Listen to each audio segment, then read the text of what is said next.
Okay, great. Julie, do you want to? Yes, thanks, Steve. Welcome, Julie Hutchison. Welcome to the Marine Oil Spill Prevention and Response Grant Informational Meeting. The department is excited about making this our second grant award and program, and we're looking forward to applications and involvement. Myself, Julie Hutchison, Marine Oil Spill Prevention Response Program, and colleague Steve Mahoney will be presenting today and will be available for contact, etc. And we'll get into that further. Informational topics, background, eligibility, calendar, number of awards, grant application process, discussion questions, really will be the topics of the day. Hopefully all information that you need will be provided. And all right, let's go. How did we get here, and how are we able to provide grants, etc. Back in 2003, there was the Bouchard B120 oil spill of 100,000 gallons in Buzzards Bay. At that time, we realized that the local communities did not have the ability to do any early response or prevention activities. So the Marine Oil Spill Prevention and Response Act was passed in 2004, and that provides funding to a trust fund to allow us to do programs like this, which provide equipment, provide training, etc. We've trained over 2,000 first responders through the program, and adding the grant opportunity to it is a great addition to prevention and response. We established MOSPRA, as I said, to pay for things. We pay for training, equipment. We've had large-scale drills and exercise. We have deployed navigational safety buoys in Cape Cod Bay and Buzzards Bay. We also have provided provided grants for training for wildlife rehabilitation, training, different equipment, etc. And some spill-related items such as loans, grants, etc. Thanks, Steve. Under MOSPRA, we have 85 trailers deployed along the coastline of Massachusetts, which were not there before. Each trailer has 1,000 feet of containment boom and other ancillary equipment. We have trainings, and GRPs were tested for first responders. We've provided, as I said, training for over 2,000 first responders. We have a bilge pump pilot program that has been in New Bedford, Ram Island exercise, which is a large-scale contractor-led exercise. As I said, we've put navigational aid buoys, Buzzards Bay, Cape Cod Canal, and a current meter at Mass Maritime. Buzzards Bay risk assessment, oil spill threat evaluation, Connex boxes. I think they're in New Bedford and Mass Maritime. We also acquired 11,500 feet of 42-inch foam-filled boom from the Coast Guard, which is offshore boom, but very a great addition to our resources. There's a climate change threat assessment that we're working on now, which is very exciting, and will be carried on and continued. Next slide, Steve. Eligibility. Steve's going to jump here and get into the actual grant process, and carry on that way. Great, thanks, Julie. And Julie is the program director for our MOSPRA program, and I just kind of help out on different projects. But I'm going to talk about some of the specifics with regards to the grant. And I'm just going to give people a heads up. We're going to have time for questions at the end. But we'd like everyone to, if you have a question as we go, feel free to put it in the chat, because we want to have everything in writing so that when we do our public question and answer posting, any information that we provide today will be in. Steve, you froze. You got to back up a little. I start from the beginning. Okay, can you hear me now? Yes. Okay. Sorry about that. So yeah, I just want to go into some of the aspects of the grant, but I just wanted to let everybody know for question and answers, if you could put questions in the chat. We're trying to get a written record of all the questions so that we can post those with the question and answer posting, so that everybody can see, you know, what's been given out today and what questions people have. So in terms of eligibility, we're kind of a broad eligibility requirement. We kind of are open to most organizations and public entities to provide or to give us an application. I think that the key thing will be to connect your proposal with the goals of MOSPRA, so oil spill prevention and response. So the other things that would be looking for is, if you're a non-public entity, you definitely want to let us know what the benefit is to the community. I mean, certainly that's going to be a part of anyone's application, but connecting your project to benefits of not only oil spill prevention and response, but to the greater community as well. We're encouraging partnerships and collaborations between organizations, maybe between fire departments, if it's, you know, sharing some kind of equipment.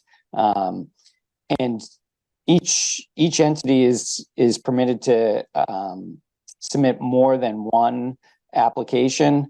We request that if you have multiple projects that you're interested in doing, if you include a separate application for each of those projects. That way we can evaluate each project on its own merits. And then, you know, if you put in two applications, which happened previously for one town, and they got both awards for both proposed projects. So projects, as I mentioned, demonstrating a strong connection to the goals of the Oil Spill Act, spill prevention and response. You know, it has to be a benefit to the coastline and marine waters of Massachusetts. We definitely have to make that connection. The trust fund is tied to marine waters, so that you just want to make sure you make that connection. As I said, separate application for each project. So some of the different projects that we've, you know, anticipate people might be coming up with, and some that we funded in the past, you know, spill prevention systems, spill detection equipment, navigational aids and improvements, you know, some kind of mapping, you know, some kind of equipment that would early detection of an oil spill or detection of a spill at night. You know, we're looked at some climate change stuff and anticipating, you know, how our threats going to change with climate change. So, you know, anticipating some of those changes and maybe projects that might come out of that. Some additional preparedness training, and wildlife rehabilitation, and really, you know, part of the grant is we've tried to tackle a lot of projects, but we can't anticipate all the great projects out there. So we're looking to you guys, you know, prospective bidders or prospective applicants, I should say, to come up with projects that really we haven't thought of and would really be a great benefit to local communities. So let's look at some of the dates. You know, here we are on the 8th, and we're doing the informational meeting. Next week will be the deadline for questions. Again, we want all the questions in writing, so that everybody can see, all interested parties can see the answers, which we will post on November 22nd. So questions due next November 15th. And the other key day, grant application due date is December 15th. So we do have a lot of time after that. Notification of awards, we estimate February 15th, execution of contracts, March 15th. You know, ideally we'd like to do that faster, but some of it's out of our hands. There's a number of approval processes, and we also, you know, want to make sure we get all the contracts in. That can be, you know, we try and make it easy for applicants by not requiring all the Commonwealth terms and conditions and standard contract forms and all the other related forms that we that make up the contract so that we can issue the grant and make sure that you guys get your funds. So we don't have that up front, but once someone's awarded a grant, we ask that all gets submitted. So that takes a little bit of work. Depending on your organization, it might be mayor might have to sign it, or CEO, or whatever it may be. So that just keep in mind that takes a little bit of time, and that's why we have an extra amount of time before the grant award. So projects we're thinking will be completed within a year. That can possibly extend. I mean, the nature of the project might be such that you have to look over multiple seasons if you're doing some kind of mapping, or ordering some kind of equipment might take some time. So we can work with you once you receive a grant to fine tune that, but ideally we'd hope to have the projects done in 1 year. The estimated value of the grant is up to $75,000 per individual grant. So say if you're a town, you could apply for multiple grants and possibly get 2 grants of $75,000. A lot of the projects are going to be less than $75,000, but we're looking at that as kind of the top level amount. But again, if it's a project that's such an ideal fit for the goals of MOSPRA, and we'd really would encourage you still to submit something, even if it goes above 75,000, if it's just kind of a home run when it comes to benefiting the community, in spill prevention or spill response. So there is some flexibility there. We're hoping to get a lot of projects this year, and looking to award upwards of $1 million. Last time, I think we had about 12 submittals, 9 awards, and I think it was we awarded around 250,000. I should have the specific numbers, but we're really hoping to reach out to some more projects, more groups, and get some more projects and give some more grants out. So the submittal requirements are pretty straightforward. You need the application form, which is on our website and on Combis, and backup information to support the application. So maybe cost estimates if you're purchasing something,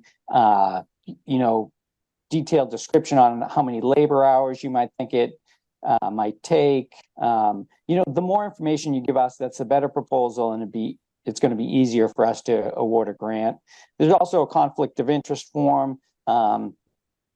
Probably a lot of these projects, this wouldn't be a factor, but we just want to make sure that there's no conflict of interest in the work. So one thing I should say about the projects, it can't be something that's required by regulation or by a consent order. So it's not something your organization has to do and should be doing, and then you're looking for funding. These are going to be projects that kind of are meeting the Oil Spill Act goals.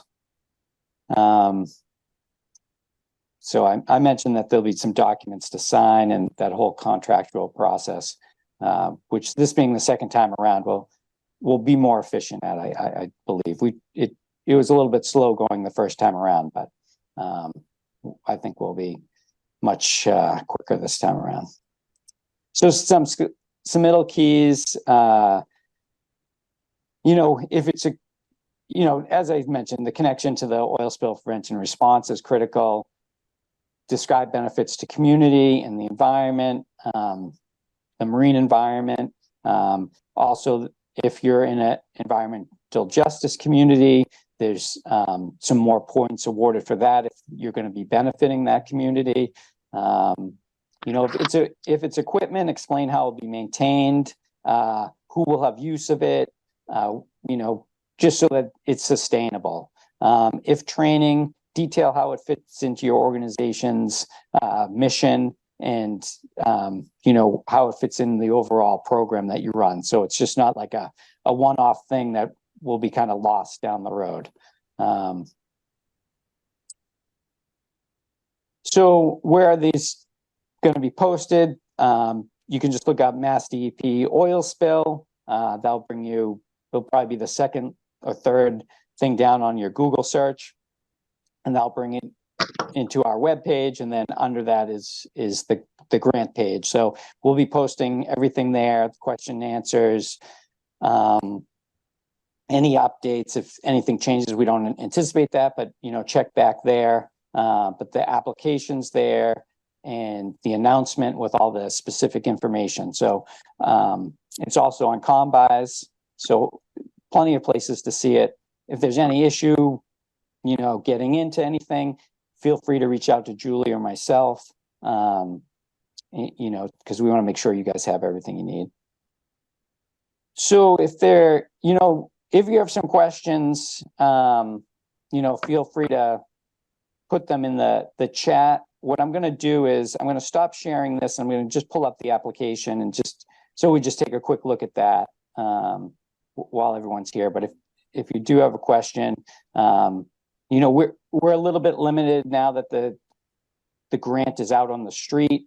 Our hands are a little bit tied in what we can talk about. We really can't talk about specific projects as much, but more generally, the grant process and, DEP's perspective on things. But let me just pull up the,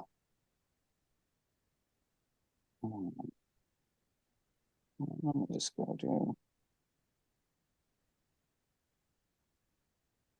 I'm so used to using Teams that I'm not quite, so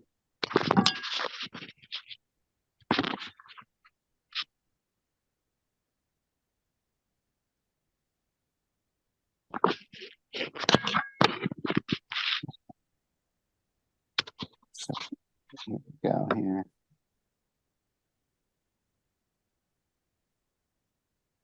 So hopefully everyone can see that, but we've tried to streamline this as much as possible. And so it's pretty straightforward. At the top, we want just a brief description. What are you planning to do? What would you like to do with this grant? Then some more specific information, prevention or response. What category does it fall into? Is this an ongoing project or is this something that's totally new? And again, I mentioned about the consent order or regulation that would be requiring you to do something. And then we just want to know a little bit about the community, and there's a link about community justice in there so that you can take a look at that and see if that applies to your what project you're proposing in your community. And then so a more detailed description of the project, kind of really making the connection to oil spill prevention and response, how things are going to be maintained, the benefits to the community, and just the project approach and management. Who's going to be doing it? What practices are there to make this sustainable, and a project that's just not going to, you get a piece of equipment and that piece of equipment just is in a garage somewhere and never gets used, and people aren't trained on how to use it. So just making those kind of connections. If it's some kind of preparedness training, again, the numbers you expect, who's going to be running it, are you going to be using a contractor, any cost estimates for the contractor that you might be using, or if you're buying equipment, cost estimate for that. And there's a section here that kind of talks about the different specifics, a real breakdown. So the more information you give us, it's just helpful to evaluate what you guys are going to be doing and how the money's going to be distributed. So on our end, we're kind of doing our due diligence and kind of sets you guys up for a successful grant application. I think that's it. I think also in project approach and management or project description, in terms of collaboration, if there's any mutual aid benefits. I know we've gotten a number of fire department proposals. So if there's any, benefit to communities outside your own, that would be good for us to know. Julie, anything I missed on, what we're looking for? No, I think that was good, Steve. So it's. Okay, so we do have a question. Is project planning time available for funding? You know, Ed, I would say yes, as long as you describe, what's, why you need the time, like what are you going to be planning, and just how much time you need to do it. But I think that's, we want the grant, we want you guys to be successful, in these projects. So, if you guys need funding for something like that, I think, we can do that. It's just making the case why you need funding and what it would be for.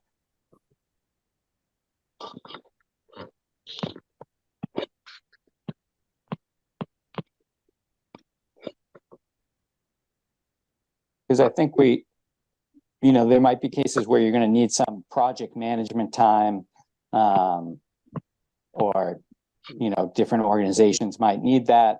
And I think that's, again, we want you guys to have a successful project. We appreciate you guys taking on an additional project, that's going to benefit, the MOSPRA program and the overall, community. So we want to make it as easy as possible.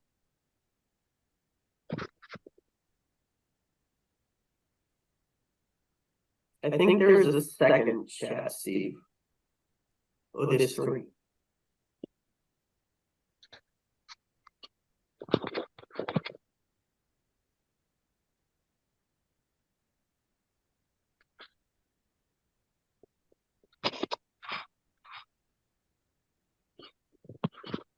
Can you open the next chat? Yeah, it's funny, like you lost a little of my control here. I'm just going to stop sharing for a second. Okay. Yeah, I think that might be it on the chat. Yeah, it says three, but I don't. Oh, I think, yeah, there was just a couple. Ed just responded. Yeah. Thank you. Okay. Okay. Good. Well, unless we have any other questions, just want to thank you guys for joining in and participating. And, if questions kind of about the grant process comes up, please use the question and answer period that's ends next week. And those questions can go into Julie, and by email. And we'll let you guys go on with the rest of your day. Again, thanks very much for participating.